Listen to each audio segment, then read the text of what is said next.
Journey of a Sister, Year 5. Be careful what you wish for. Suzanne finally completes her poetry collection. She has recorded her poem songs to music and produced a book of lyrics to go with them, as she thought it would be a good idea for people to be able to read while they listen. Now all she has to do is put them into production. She wants to print 1,000 copies of each to start with, as the profit margin will be much bigger than printing on demand. Then there's the marketing to think about as well. She decides to brand herself as Suzanne the Poetess. She has saved enough money to either print the books or the CDs, but not both. Maybe she could find a publisher for the book of lyrics. There aren't that many publishers of poetry. Perhaps she could self-publish. She decides to just visualize her Seeds of Love collection as a finished product and not worry about where the money is going to come from. She imagines herself performing in front of large crowds and queues of people lining up to purchase her products. She continues performing at open mic nights, which helps build her confidence. She always returns home with a buzz, which fuels her desire to perform on stage even more. On the weekends she has the boys. She takes them with her, if children are allowed. Suzanne is following her bliss, and it seems to be taking her in the right direction.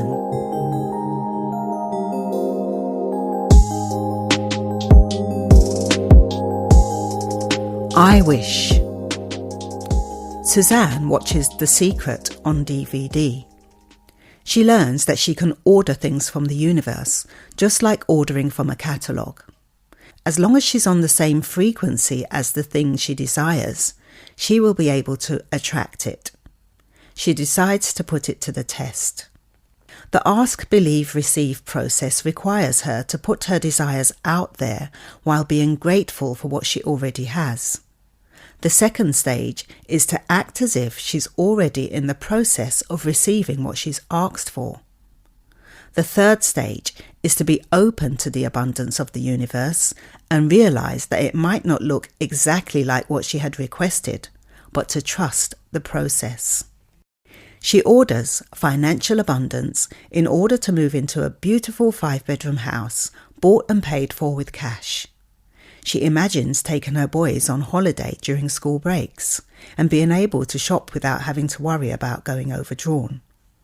She visualizes thousands of customers benefiting from buying her products and also orders the necessary people to help her business to grow. She speaks divine order over her business, her relationships and health, and prays for health, wealth and happiness for all her family, friends and customers too. Since Suzanne has a weakness for dark men with locks, she decides to order a dark-skinned Piscean. According to astrology, and judging by her chemistry with Charles, she believes they are her best match. She puts it out there.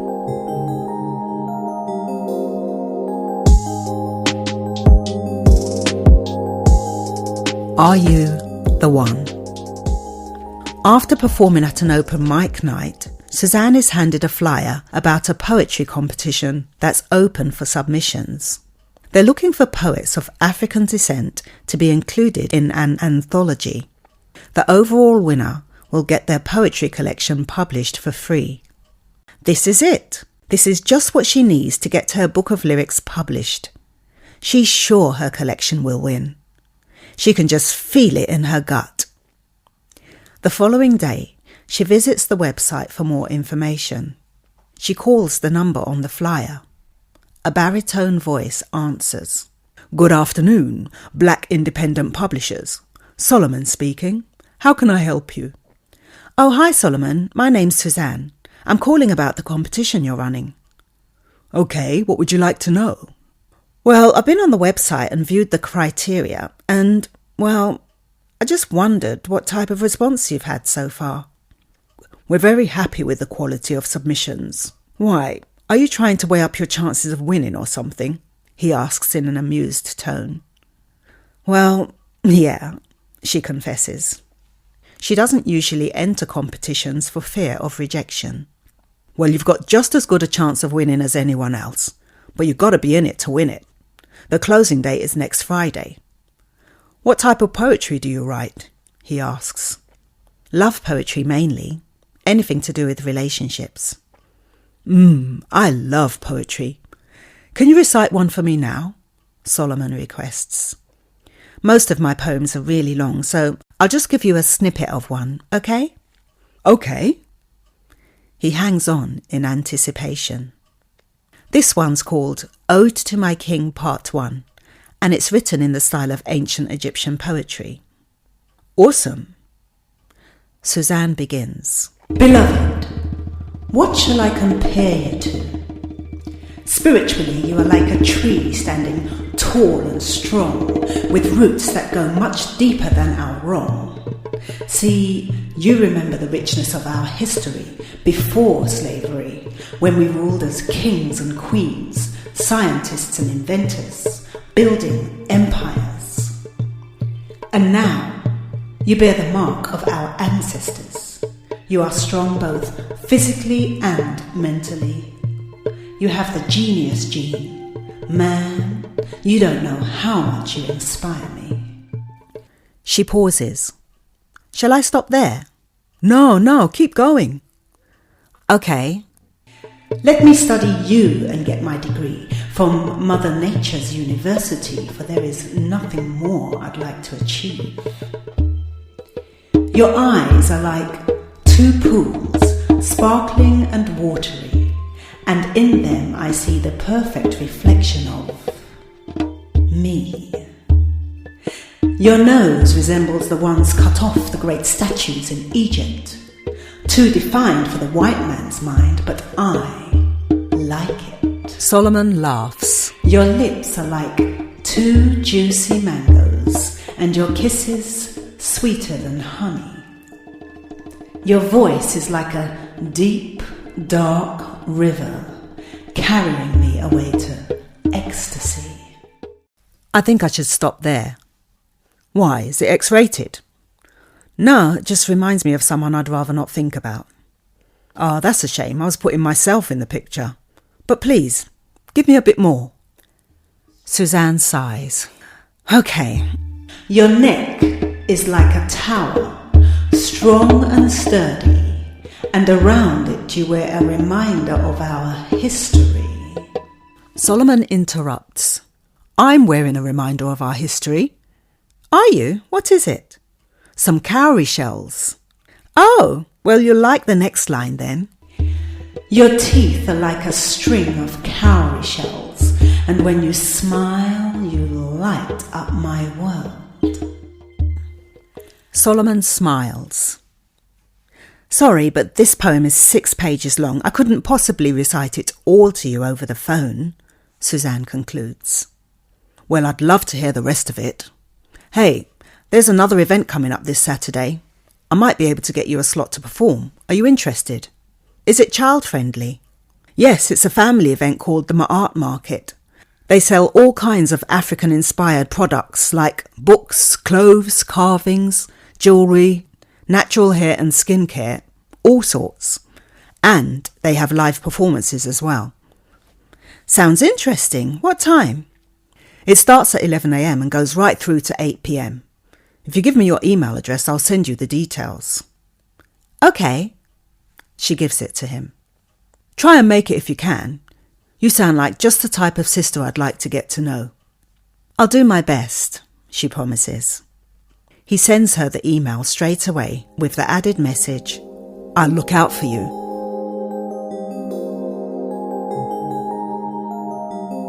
The Art Market.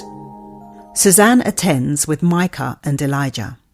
They get there just in time to see the djembe drummers do the opening drum call and to witness an elder pour libation to the ancestors. Something stirs deep within her spirit.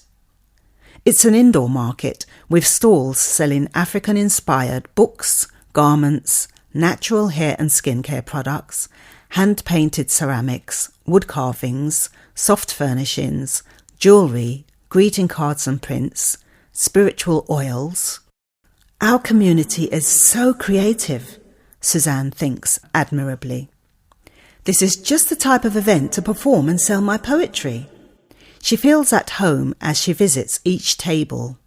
She buys herself some cowrie shell drop earrings and buys each of the boys a leather bracelet with cowrie shells on them. Micah and Elijah soon find other children to play with. There's a real community spirit in the place. All of a sudden, she hears her name over the loudspeaker. "Is Suzanne the poetess here?" the host calls out. When Solomon had asked for her surname, she'd said, "Just put poetess." She feels the fear, but raises her hand anyway. "Ah, you're here. Make your way to the stage, please. And next up we have..." He introduces the next performer while Suzanne makes her way to the stage, looking for her boys along the way. Spotting them, she calls them over. "Stay in this room. Don't go anywhere, okay? I'm just going up to perform." They say okay and run off again. When she reaches the stage, the host asks if she has a backing track. She hands it to him on a CD. She hadn't been 100% sure Solomon would get her a slot, but she had prepared just in case, as she knows that poor performance is prevented by proper preparation. "What's the title of your poem?" the MC asks. "Are You the One?" Sounds great," he says with a mischievous smile. Suzanne retreats behind the stage and takes a minute to go into herself. She closes her eyes and takes some deep breaths as she affirms to herself, "I am a first-class performer. I am competent and confident in my creative work. I am fearless." She hears herself being introduced to the crowd. As the backing track begins to play, Suzanne asks the crowd, "How many single sisters do we have here today?" raising her hand as well. Quite a lot of hands go up, so she asks, "How many single brothers do we have?" A fair amount of hands go up, but not half as many as the sisters. She dedicates the poem from all the single sisters to all the single brothers, and tells the sisters to keep a lookout towards the end. Are you the one? Can you make my heart beat like an African drum? Da-dum, da-dum, da-dum. Are you the star I've been hoping and wishing, praying upon? Is it you sending me positive vibrations, letting me know that I'm the one? Do you love me, the black woman? And will you put me on a pedestal where I belong? Will you hold me in high esteem and treat me like a queen? Can I look up to you and give you the respect you want from me? Do you conduct yourself with honesty, dignity, and integrity? Are you the one? Suzanne works the stage, putting her all into the performance. You are my brother and a king, so don't deny me my rightful position as your queen. I'm the one you need. No other race can take my place. I am your spiritual and intellectual equal. I don't even know if you're the one. Maybe you're just a figment of my imagination. But can we tune our thoughts in synchrony to becoming one mind as in the great marriage mystery? Engaging with the crowd, she points out 4 of the brothers who had raised their hands earlier. Do you know your history? Are you mentally free? Do you know where you're coming from? Are you like a tree standing strong? You must know these things for you to be the one. She can see the crowd is really enjoying her performance. The sisters are smiling as if she's speaking on their behalf, while the brothers seem unsure of how to react. Only a few look confident enough to respond to the final lines. Not unless you give me reason to. I will give to you selflessly, seeking nothing in return. I will love you unconditionally, and together we will be an immutable force which nothing can come between except, of course, God, who is our source. You will be my sun and I will be your moon, and we can feed off each other's energy, spreading love to our community and sharing our good fortune. Now, I know this is a tall order, but brothers, if you think you fit the position, show me by the raising of your hand. That is, only if you're the one, the one, the one. Are you the one?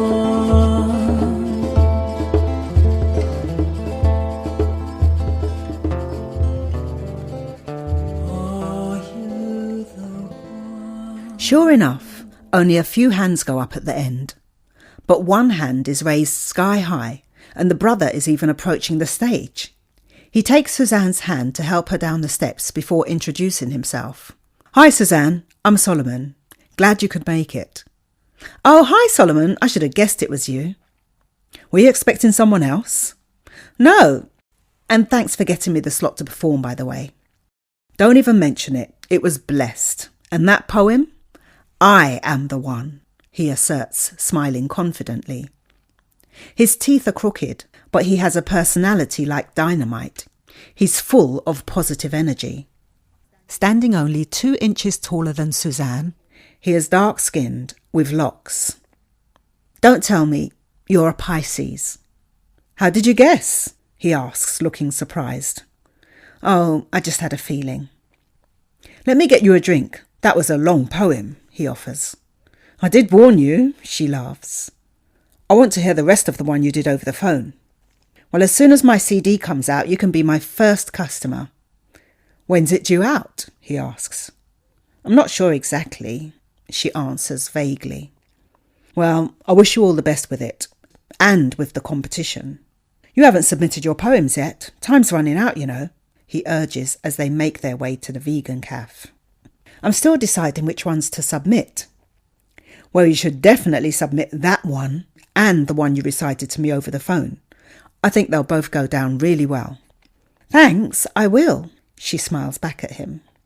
Suzanne is unaware that the organisers of the poetry competition are also the organisers of the art market. They were bowled over by her poem and her performance of it.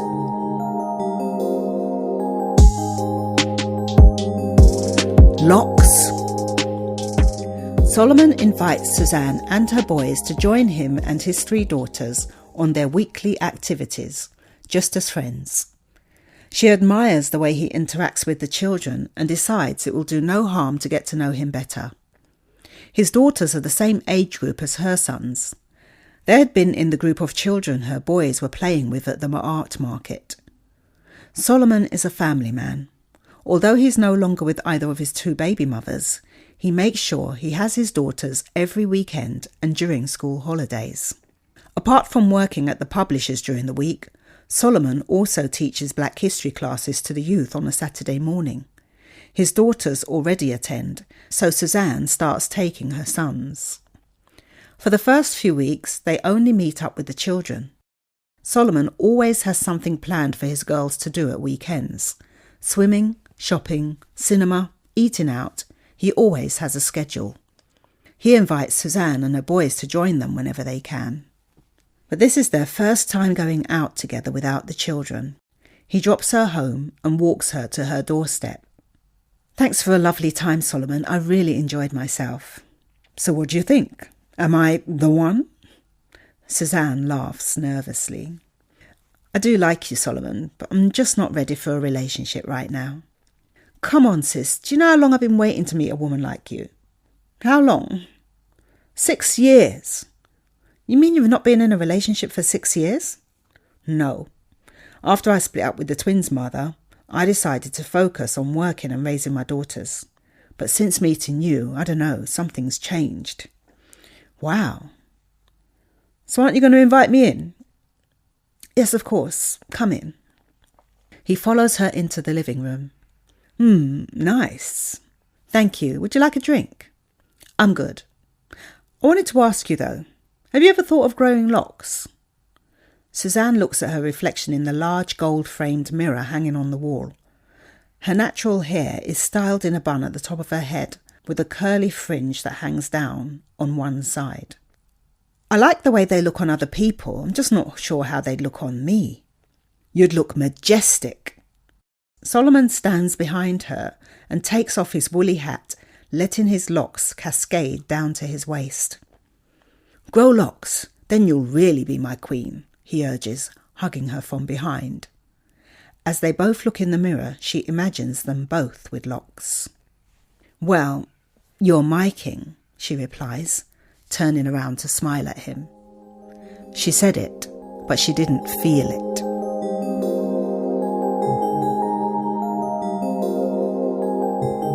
Lucid dream number 3. Suzanne emerges from yet another lucid dream in which she was getting married. Again. But this time, as they said their wedding vows, it was as if the camera zoomed into the groom's mouth. His smile wasn't Charles's. His physique wasn't Charles's. It wasn't Charles. Suzanne wakes with a tear streaming down each side of her face. I am marrying my soulmate, whoever it is, she affirms powerfully to herself.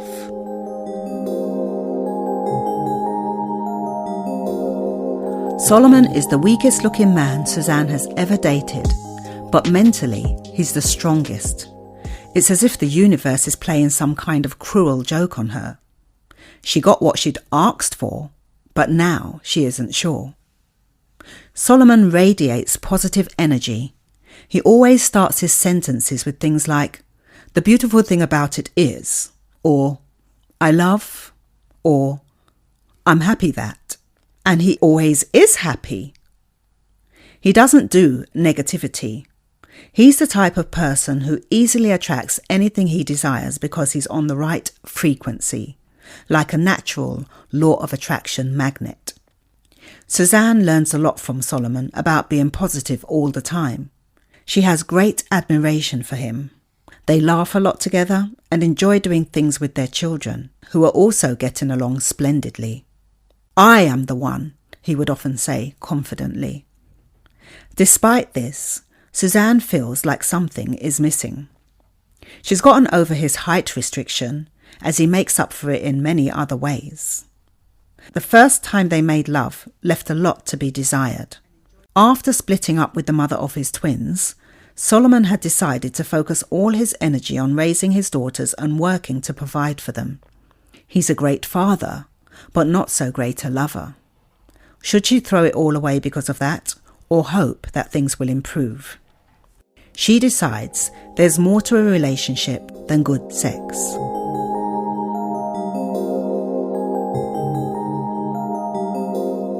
Flashback. I woke up thinking, damn, I wish I had a woman here right now to relieve me of this stiffy. A text came through from Sharon. Do you fancy meeting up today? It read. I liked Sharon, but she wasn't the one for me, and I'd rather not lead her on. I knew how emotional women could be. Besides, there were so many other options I hadn't even experienced yet. I didn't know what I wanted, but I knew what I didn't want.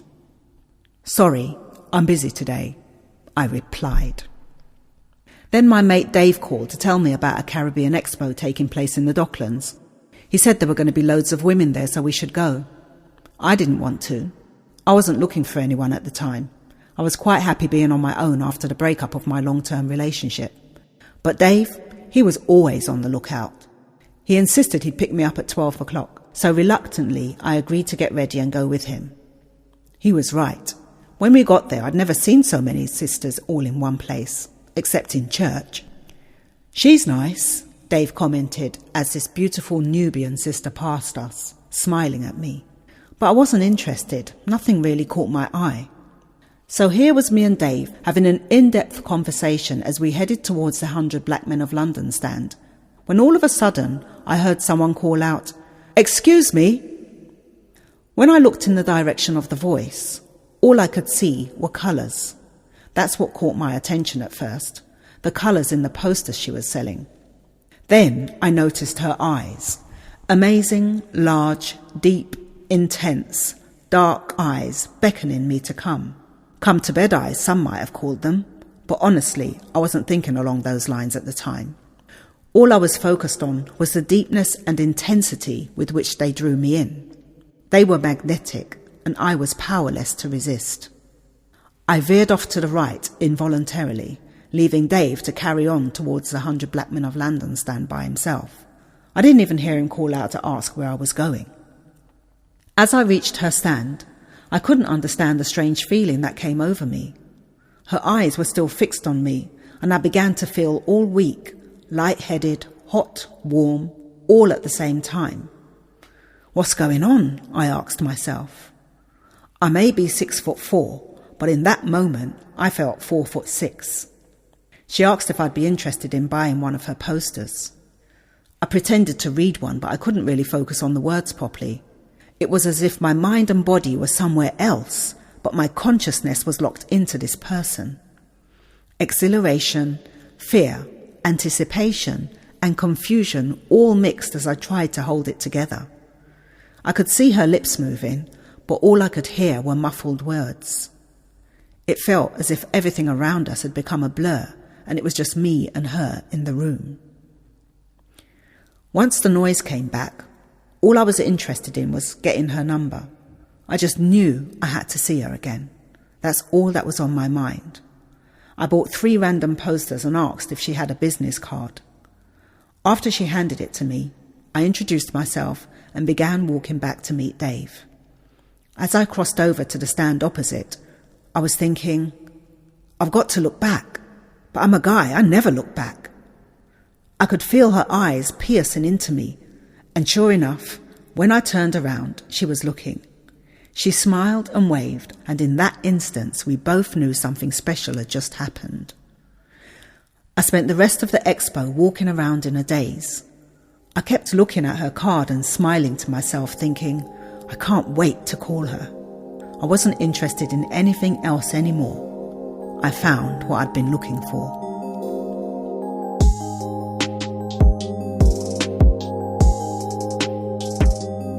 Newborn. Charles holds his newborn baby for the first time. "She's beautiful, just like you," he says, kissing his fiancée on her forehead in reward for all her hard labour. "Well done." They had agreed to get married when they found out she was pregnant, but hadn't got round to organising it yet. It all happened so quickly, from the time she announced she was pregnant to him moving in with her, and now the birth of their daughter. Charles feels proud to be a father at last. OK, it's not with the woman he would have liked it to have been with, but still, I have a child of my own, he thinks. Charles had been the only boy in his family. His 2 older sisters were close to each other, but not so close to him. Growing up, they thought he was spoilt, being the only boy and the youngest. They had to do everything while he was treated like royalty. This had caused sibling rivalry. So when his nieces and nephews were born, his sisters hadn't involved him that much. He doesn't really know what to expect now that he has a daughter, since he hasn't had any experience with looking after babies. But he will do his best. That much he does know. Nothing and no one will harm his baby girl. "Charlie, can you call my family and give them the news, please? I'm really tired," Maria asks wearily. "No problem." He carefully hands his beautiful bundle back to her mother and reaches for his phone inside his jacket pocket as he walks out of the ward. "I'll be back soon." Can you get me something to eat, please?" she calls after him. "I'll do that right now," he responds, making the calls as he makes his way down to the canteen.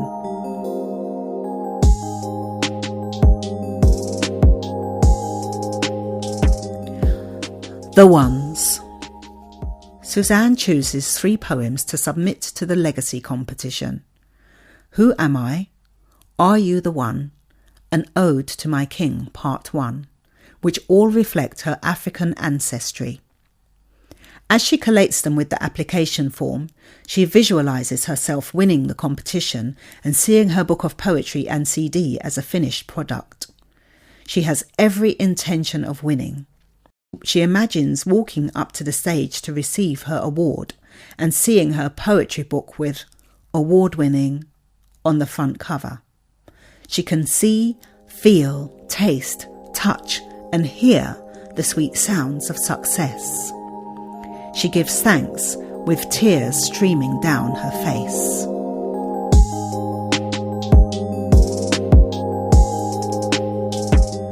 You won! A letter comes through the front door. It looks different to the usual bills. She picks it up and turns it over and sees the black independent publisher's stamp. She closes her eyes and takes a deep breath before opening it. Dear Suzanne, thank you for submitting your poems into our legacy competition.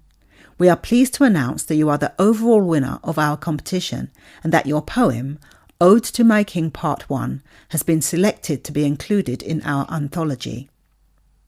She can hardly believe her eyes. She'd won, and they're going to publish her whole collection of poems as well. She hurriedly reads the rest of the letter before excitedly phoning Solomon, her family and friends, to give them the good news.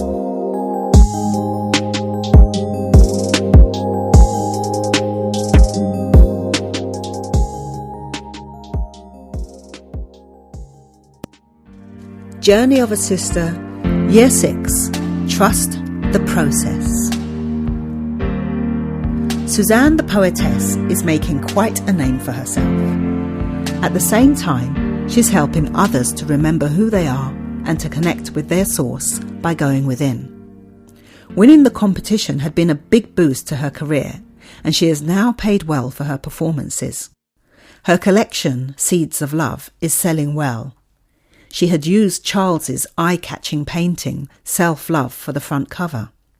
People seem to enjoy being able to read the words as they listen to her poem songs. Whenever she goes out to perform, she takes her books and CDs and the Legacy anthology. She's one of the few contributors who actively goes out to perform their poetry, which helps with sales. Her publisher, Black Independent Publishers, allows her to buy the anthology at cost price, so she makes a profit on each one she sells. She now wakes up every morning thinking, I love my life. She is finally doing what she loves and making a good living from it too. However, as Suzanne begins her rise to stardom, her relationship with Solomon begins to decline. They're seeing less and less of each other. She's out most weekends performing and doesn't expect him to bring his girls to every event she performs at. When she's not out performing, she prefers to spend her free time writing new material for her next book.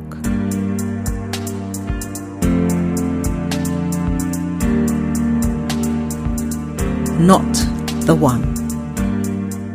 It's Thursday. Solomon calls. Again. Can I come over? He asks. Suzanne hesitates before replying. Okay. She really wants to carry on writing, but she can't think up another excuse. This is the third time this week he's asked if he can come over. She reluctantly clears her bed of all her papers, books and pens and makes way for the king. They watch a DVD, talk for a while, and then it's obvious Solomon now wants what he came for.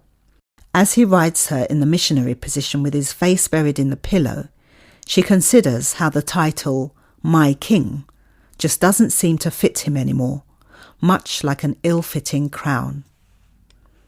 After he had come, his penis slithers between her legs, leaving a slimy trail like that old serpent, the devil, trying to tempt her with his lies. You are not the one. A random thought escapes from her mouth. What did you just say? Solomon looks up, confused. Suzanne can't lie to herself anymore. She pushes him off and gets off the bed.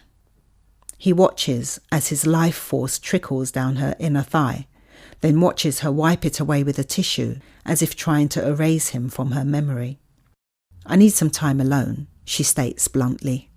"Are you asking me to leave?" "Don't put it like that. I just need to be alone right now," she replies, avoiding making eye contact. Without another word, Solomon picks up his clothes, gets dressed, and leaves.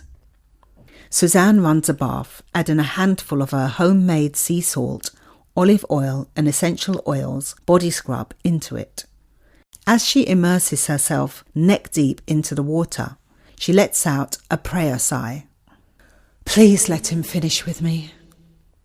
Solomon hadn't given her a reason to finish with him, so she felt she had to wait for him to make the decision. 10 minutes later, her mobile phone starts ringing. "Hi, Suzanne. It's me." "Hi, Solomon." "Listen, I think it's best if we call it a day. I can see your heart's not in it anymore, and I don't want you staying with me out of obligation. I want all of you, not part of you." Suzanne remains silent, knowing she can't give him what he wants. "You know I love you, and I always will." She can hear his voice breaking. "But I know it's for the best." "I'm really sorry, Solomon. I never meant to hurt you," is all she could say without sounding too heartless. As she presses the end call button on her mobile, she breathes a sigh of relief.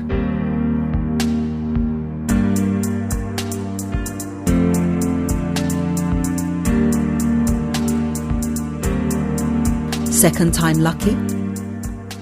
Suzanne decides to try again. Maybe she should focus more on his physical attributes this time.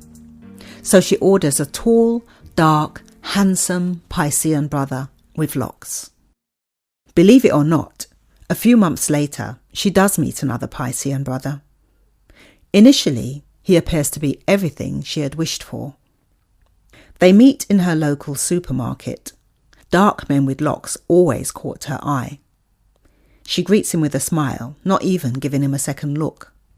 Next thing, he's walking beside her, asking if she needs help with her shopping. He's carrying a basket while she's pushing a shopping trolley, so if anything, she should be helping him, she jokes. It breaks the ice and they get talking. He introduces himself as Malachi. Nice name, but she's not sure about his Yardie accent. "I think I seen you somewhere before. You a poet?" "Yeah." "You did ever perform at an open mic in Brixton?" "Possibly. Which one?" "Love Inspires?" "Yeah, I performed there a few times." "And that me I say. Me remember your performance. It left an impression upon me, you see." "A good one, I hope." "Yeah, man." Malachi finishes shopping first. He accompanies Suzanne as she walks through the aisles, making a mental note of everything she puts in her trolley. At the checkout, they pay for their groceries separately. "You have car?" he asks. "I just live round the corner. I left it at home." "Make me give you a lift now," he announces. Suzanne thinks before replying, "Okay." He seems like a nice enough brother. Good looking, nice smile, and polite enough in his own Jamaican way. As they take the short ride to her house, conversation flows easily. When they reach her yard, they sit in the car talking for another 10 minutes before Suzanne suddenly remembers the ice lollies she'd bought for the boys. "I have to go, but thank you for the lift," she says gratefully. "But wait, I say you're gone? Oh, you mean thank you for the lift? You know, give me your number," he replies with a smirk on his face. Suzanne is attracted to his cheeky charm, but has her reservations. While she's deliberating, he adds, "Me a play out this Saturday, you know. You want come?" "Playing out? You mean like in a band?" she asks with genuine interest. He kisses his teeth. "Cha! Which band? A sound system me deal with?" He pulls out a flyer from his car door and hands it to her. "Oh." His sound system is called Jazz Blessings. The gig is all the way in Ladbroke Grove, West London. Suzanne isn't sure about travelling all that way for a night out. Sensing her hesitation, he offers, "No worry yourself. If you want come, just give me a call. Me will come pick you up. Me number there on the flyer. Seen?"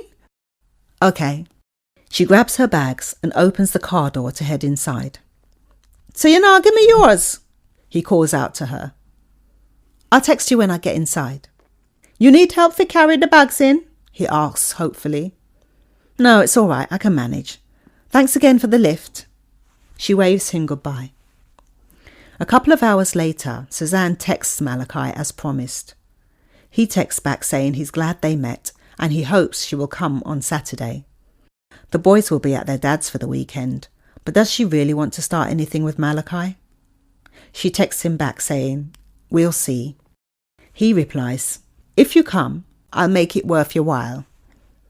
She texts him back, "I'll let you know by Thursday."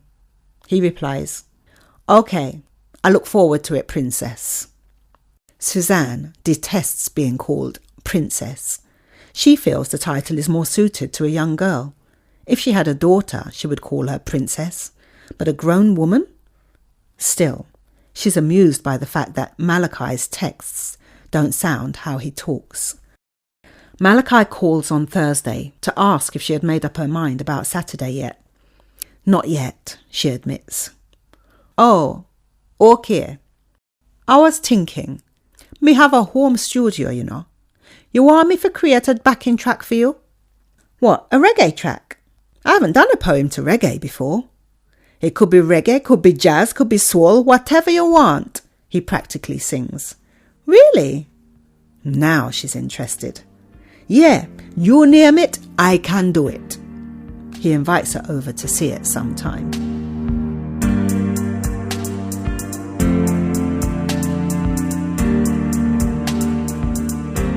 Malachi's date. Suzanne decides it would be a good idea to go and see Malachi play out this Saturday. He seems to be a good person to keep in contact with.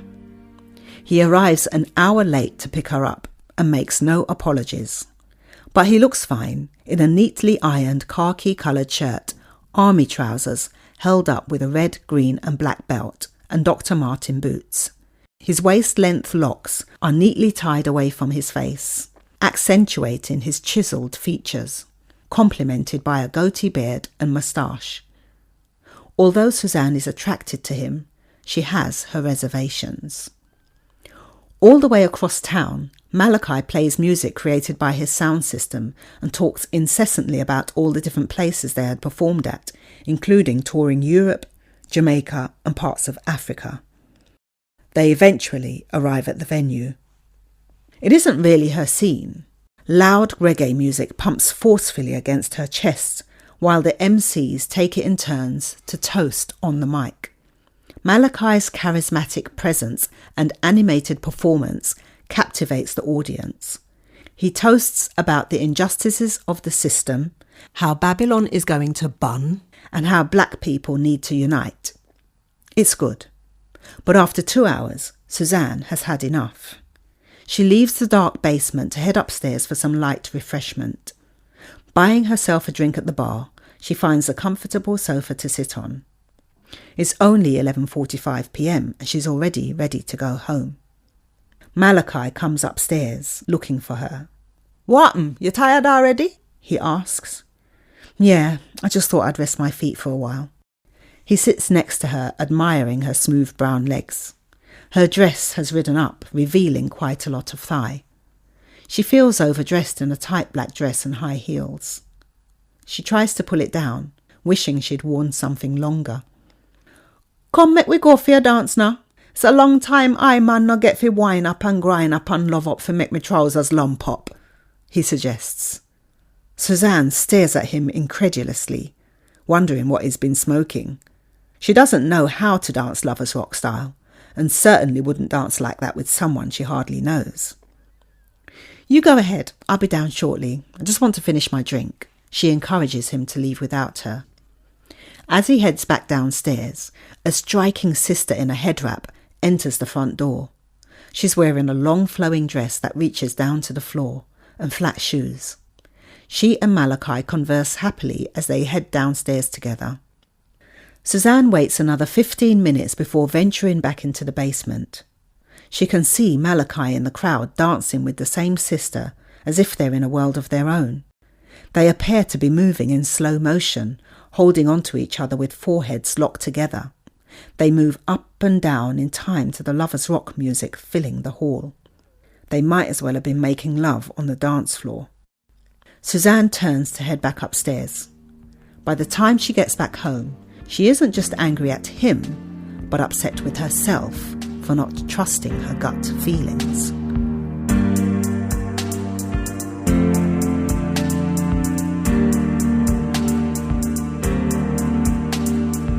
Trust the process.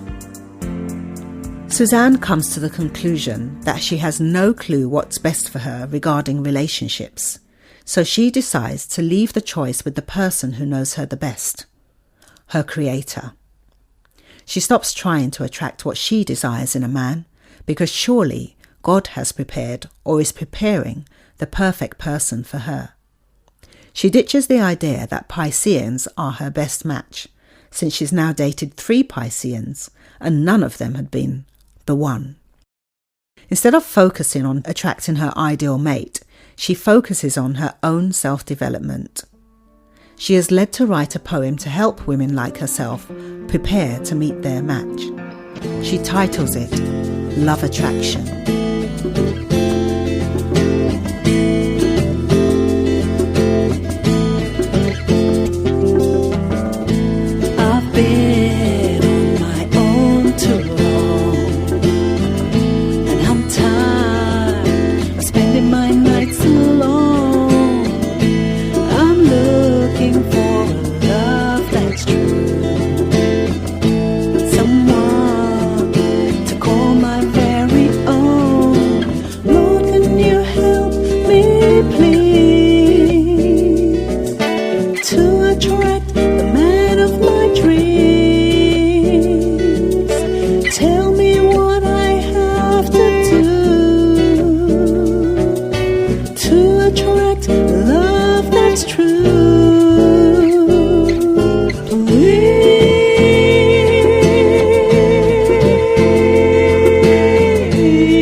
Also comes through her poem.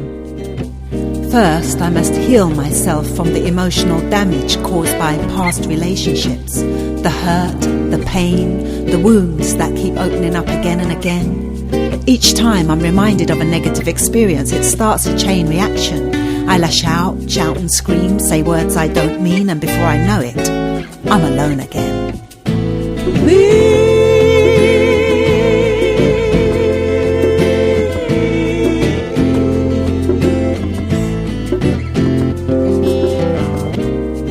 I must learn to drop the emotional baggage I've been carrying around for years. Let go of all my insecurities and fears, releasing bitterness, hurt and pain, forgiving so I can heal from within and learn to love and trust again. And then I must be the love I seek for myself. I must love myself unconditionally and treat myself how I'd like others to treat me. When I fill myself up with love, I'll become a love magnet, attracting that which I am. By developing self-love, creating her own happiness, and feeling abundant now, she can attract true love, happiness, and abundance. In the meantime, she continues to visualize herself in her dream home with her dream man, taking fabulous holidays and being successful in her chosen career while fulfilling her soul purpose. Let go and let Goddess. Suzanne decides to let go of her need to know how the money to buy her house with cash will manifest and to just be open to the abundance of the universe. After all, the idea that the money can only come from the sales of her products is a limiting belief. Everything she desires is available in the unseen realm. All she has to do is tap into her source by going within. She still desires to become a leading figure in the poetry world and to help make poetry a popular genre. But at this point, she is barely making enough to make ends meet. Yet, She continues to have faith in the ask, believe, receive process. She recognizes that the more she worries about money, the more she is sending out messages to the universe that she doesn't have it, and the universe can only reflect back her thoughts and feelings about it. Once she has planted a seed of desire, her job is to water and nurture that seed with positive thoughts, words, and actions. Instead of focusing on money, Suzanne decides to focus on the amount of people she wants to inspire through her writing skills. The more people she helps, the more money she will have anyway. She sets a figure of how many people she will need to help in order to reach her financial goal. The problem with the manifestation process is that it takes time. Time is neither here nor there as far as the universe is concerned, but in the physical realm where we reside, time is of the essence. Its fundamental nature is like a seed, which once planted in the dark soil, remains hidden from view underground. Yet all the time it is growing, splitting and germinating until the shoot breaks out and begins heading up towards the sunlight. When the seedling breaks through the soil, it doesn't look like the beautiful flower on the packet. But do you dig it up and throw it away? No, you leave it to continue growing. Eventually, leaves and buds begin to appear on its stem. The buds begin to open until finally you see the full beauty of the blossom. But it doesn't end there. After the flower has bloomed and it dies, it bears thousands of new seeds, which in turn grow into millions of new flowers. Now, what would happen to that seed if you kept digging it up to see what was happening underground? Suzanne is aware that words of doubt, negative affirmations, and disbelief in the process dig up the seeds she has planted in the garden of her subconscious mind. Her job is to keep her thoughts, words, and actions positive, regardless of what the situation looks like. She decides to take heed to the little voice inside that's always telling her, trust the process, trust the process.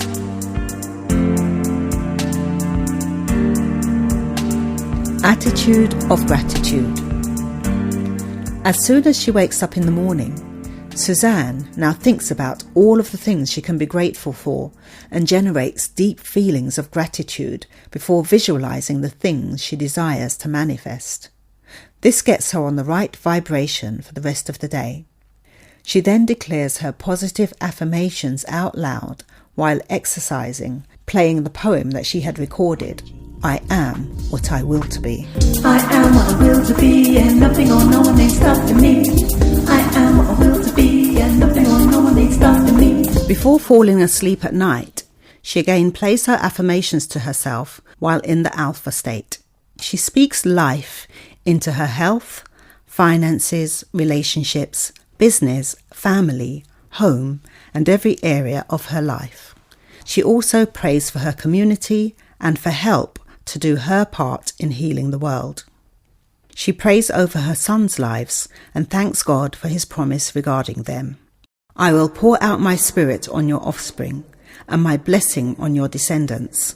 They will spring up like grass in the meadow, like poplar trees by flowing streams. One will say, I belong to the Lord.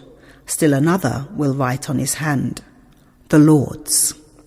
Isaiah 44, verses 4 to 5. She reinforces these scriptures over their lives and gives thanks for God's promises. She makes sure to only think good thoughts about her sons, especially when they are out.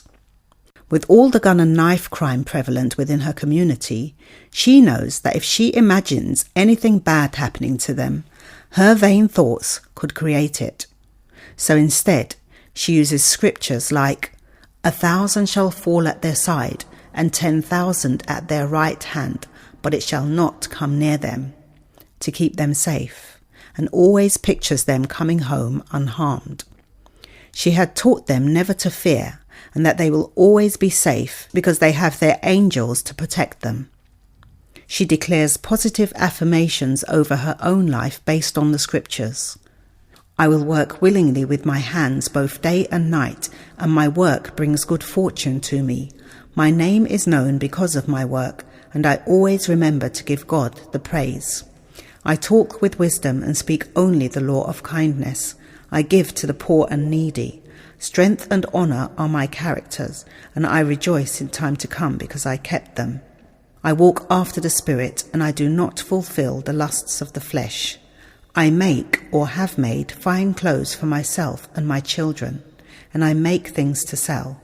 I see that whatever I make is good. My husband is well respected. He keeps company with the wise and elderly. He has full confidence in me that I bring him good, not harm, all the days of my life.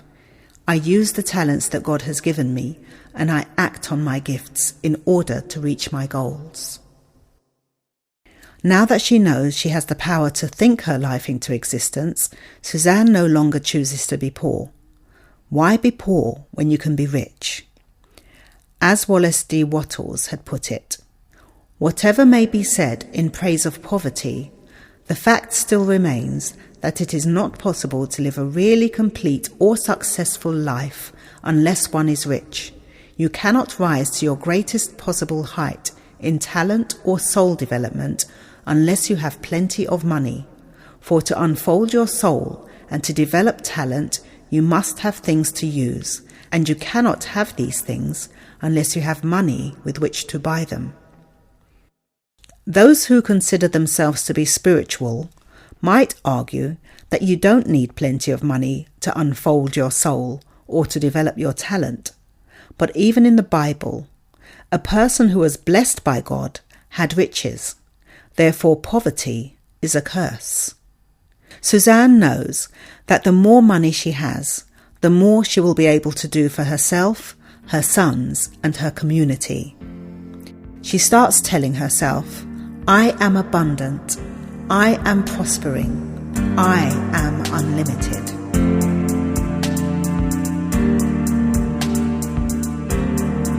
Sacred Woman. As Suzanne continues on her self-development journey, she attracts another book by Queen Afua titled Sacred Woman. She writes the 12 principles of a sacred woman into her journal. 1. As a divine sacred woman, I am the highest physical and spiritual projection of woman consciousness. I represent the abundance of life in health, wealth, love, and beauty. 2. I embody grace, dignity, and majesty at all times. 3. I nurture myself through the nurturing of others. 4. I manifest the highest principles of spirit, mind, and body through transformation of thought, word, and deed. 5. I can never be abused by man, woman, or child, for I represent the active presence and power of the Almighty Creator. 6. I have the power to heal with a glance, smile, or word. 7. I am the original healer who calls upon the Creator's creation, the elements of air, fire, water, and earth, to heal physically, mentally, and spiritually, for I am the great-granddaughter of Mother Nature herself. 8. I beam and radiate my inner divinity by adorning my outer being with garments befitting my royal form. 9. I am a vegetarian fruitarian by nature. My foods contain the breath of life. 10.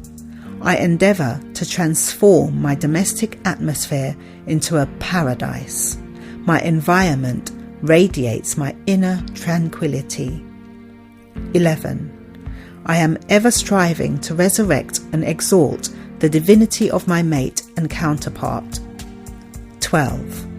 I epitomise the highest aspect of the feminine principle in my great love of being a woman. Suzanne begins incorporating these principles into her daily life, and learns to respect herself above everything, because she realises that to love and respect herself is to command love and respect from others. Shine, you brilliant woman, first mother, healer, and lover of the universe.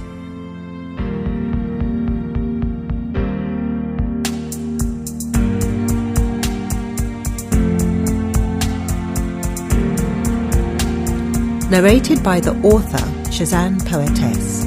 Intro and outro music by my youngest son, Azaba. Edited by my brother, Antonio Noel of Virgo 17 Productions. Music for poems composed by Theo Caliste. Download Year 7, Love Attraction.